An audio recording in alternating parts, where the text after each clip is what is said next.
Hello everyone, তোমাদের সকলকে স্বাগত জানাই গ্রামার ঘর সিরিজে ডে 3-তে। তো আগের ক্লাস আমরা দেখেছিলাম যে সেন্টেন্স জিনিসটা কি, আর আজকে আমরা দেখব সেন্টেন্সের প্রকারভেদ অর্থাৎ কাইন্ডস অফ সেন্টেন্স। তো অর্থ অনুযায়ী সেন্টেন্সকে 5 ভাগে ভাগ করা হয়েছে। তার মধ্যে ফার্স্ট হলো অ্যাসার্টিভ বা ডিক্লারেটিভ, সেকেন্ড হলো ইন্টারোগেটিভ, থার্ড হলো ইম্পারেটিভ, ফোর্থ হলো অবজেক্টিভ, আর ফিফথ হলো এক্সক্লেমেটরি। তো এই 5টা হচ্ছে সেন্টেন্সের প্রকারভেদ। তো চলো এবার আমরা এই প্রত্যেকটা সেন্টেন্সের ভাগের ডিটেলস জেনে নিই। তো ফার্স্ট অ্যাসার্টিভ সেন্টেন্স বা বিবৃতিমূলক বাক্য। What is assertive sentence? দেখো, an assertive sentence tells a fact or an opinion, অর্থাৎ অ্যাসার্টিভ সেন্টেন্স কোনো কিছু বর্ণনা বা বিবৃতি দেয়। For example, I go to school, আমি স্কুলে যাই। The sun rises in the east, সূর্য পূর্ব দিকে ওঠে। We bath in the pond, আমরা পুকুরে স্নান করি। উই ওয়াচ সিনেমা, আমরা সিনেমা দেখি। অর্থাৎ যে বাক্যগুলো আমরা সাধারণত দৈনন্দিন বেশি ব্যবহার করে থাকি সেগুলো হচ্ছে আমাদের অ্যাসার্টিভ সেন্টেন্স। আর একটা কথা মাথায় রাখবে যে অ্যাসার্টিভ সেন্টেন্স শেষ হবে ফুল স্টপ দিয়ে। আবার এই অ্যাসার্টিভ সেন্টেন্সকে দুই ভাগে ভাগ করা হয়েছে, এক হচ্ছে অ্যাফার্মেটিভ বা হ্যাঁ সূচক, আর সেকেন্ড হচ্ছে নেগেটিভ বা না সূচক। অ্যাফার্মেটিভ কি? অর্থাৎ যে বাক্যে কোনো ইতিবাচক ঘটনা বা কাজের কথা বলা হবে তাকে আমরা বলবো অ্যাফার্মেটিভ সেন্টেন্স।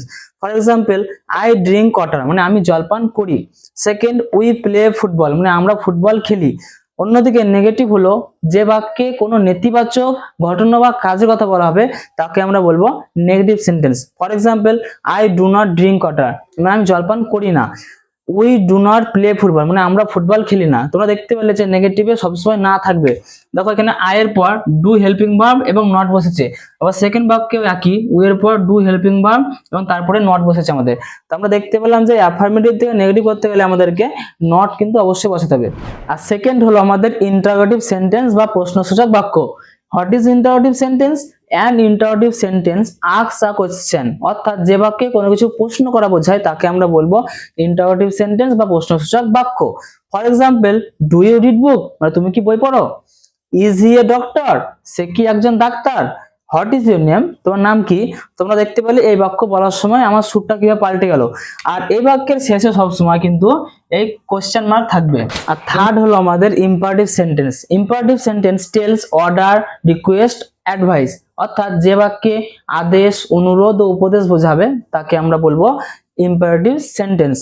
ওই উদাহরণগুলো দেখো, গো টু স্কুল, মানে স্কুলে যাও। প্রথম বাক্যে কিন্তু আমাদের আদেশ বোঝাচ্ছে। দ্বিতীয় বাক্যে দেখো ডু ইট, এটা করো, এটাও কিন্তু আদেশ বোঝাচ্ছে। Please give me a pencil, মানে দয়া করে আমাকে একটা পেন্সিল দাও, কিন্তু তৃতীয় বাক্যে আমাদের অনুরোধ বোঝাচ্ছে। চতুর্থ বাক্য দেখো, do not run in the sun, মানে রোদ্রে দৌড়িও না, এই বাক্যে আমাদের কিন্তু উপদেশ বোঝাচ্ছে। তাহলে এই চারটে বাক্য চার রকম, এই ধরনের বাক্যকে আমরা বলবো ইম্পারেটিভ সেন্টেন্স। আর ফোর্থ হলো অবজেক্টিভ সেন্টেন্স বা ইচ্ছাবোধক বাক্য। What is objective sentence? Objective sentence tells the willing of the speaker, অর্থাৎ যে বাক্যে বক্তার ইচ্ছা প্রকাশ করা হবে তাকে আমরা বলবো অবজেক্টিভ সেন্টেন্স। উদাহরণ দেখো, মে গড ব্লেস ইউ, মানে ভগবান তোমার মঙ্গল করুন। মে ইউ লিভ লং, মানে তুমি দীর্ঘজীবী হও। মে ইউ বি হ্যাপি, মানে তুমি সুখী হও।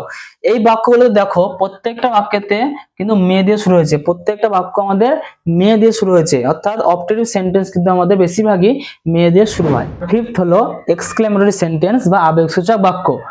আবেগসূচক বাক্যটা কি?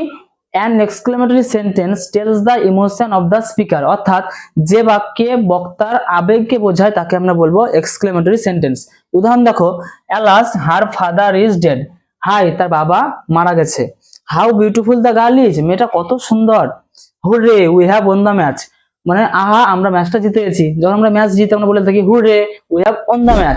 আরো কিছু বিস্ময়সূচক শব্দ আছে, যেমন ধরো মানে হচ্ছে আরে, ও মানে হচ্ছে আহা। হাস মানে হচ্ছে চুপ। ফাই মানে হচ্ছে ধিক। ব্রাভো মানে হচ্ছে সাবাস। হ্যালো মানে হচ্ছে ওহে। পো মানে হচ্ছে ছি। তো এই ছিল আজকের ক্লাস। আশা করছি তোমরা ক্লাসটা ভালোভাবে বুঝতে পেরেছো। যদি বুঝতে পেরে থাকো তাহলে একটা লাইক আর সাবস্ক্রাইব করতে ভুলবে না।